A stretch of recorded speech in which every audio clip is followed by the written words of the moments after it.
Stop obsessing over who starts a conversation. What matters is who ends it, and that needs to be you. Next, let's talk about the biggest falsity of the no contact rule. Now, part of the reason we're having this discussion on if you should wait for an ex to reach out to you first has to be due to the biggest misconception that we have about the no contact rule. Often, our clients get seduced by internet stories. They read someone does a no contact rule and their ex freaks out and blows up their phone, and wow, the no contact really worked. Now, I'm not saying it doesn't happen. It does. Stories like that are real. All I'm going to make the argument for is that it's the exception to the rule. In fact, a few years ago, I ran a poll in our private Facebook support group asking participants who had completed the no contact rule if their ex had reached out to them during it. Over 60% of our participants in this poll admitted their exes had not reached out to them at all during no contact. So it seems this story being spun about the no contact rule being this great tool to get an ex to reach out to you first isn't really true. And in my opinion, having you reach out to them first in the post-breakup period has too many advantages not to consider.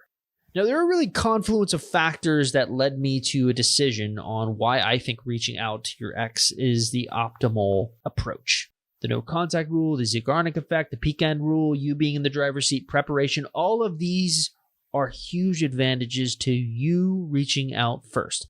Let's go down the list one by one and explain why I consider them to be advantages. So let's first start with the no contact rule. Now, usually if you're doing a no contact rule on your ex, they could hold some resentment and not want to reach out to you, so you kind of have no choice but to be the one to reach out to them first. Additionally, the no contact rule really helps with getting you into that mindset that you need to be in before you reach out to them, which is outgrowing them. Then we, of course, have the Zeigarnik effect and the peak end rule. Now, as I stated earlier, I believe what matters in today's day and age when it comes to dating isn't who reaches out to who first, but who ends the conversation first. Adding another layer, when you end a conversation actually matters. Doing so at a peak moment during a conversation creates a long-lasting impression that can make it easier for your ex to actually want to reach out to you first. And then, of course, there's the advantage of you dictating the terms of talk. I'm a little bit of a control freak when it comes to this, but I like the dynamic of my clients controlling a conversation beginning and ending. So my clients get to choose when they reach out. They get to choose when it stops. They put forth an impression of confidence. Their exes look at them as more assertive. They look at you as kind of a person who knows what they want, who won't wait around for them anymore, just like an ungettable girl should be viewed. And then, of course, there's a preparation aspect. A famous saying in boxing goes, it's not the punch you see that knocks you out, it's the punch you don't see.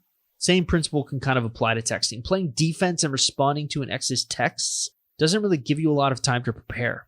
If there is perhaps one advantage to texting, it's the fact that it gives you the medium to prepare. You don't have to respond immediately. You can sit back, think about what you're going to say, make yourself appear more insightful than you probably could if you were put on the spot. And I suppose someone could argue that you could still do this if your ex reached out to you first through text.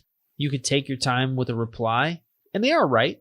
But my point, I think, is still valid. Based on my experience, anxious individuals who want nothing more than to rekindle things with their ex don't have a lot of patience, and they get roped into texting back as soon as possible. Here's my point. You reaching out to your ex has too many advantages to pass up. So wait, prepare, but most importantly, outgrow your ex before you reach out to them.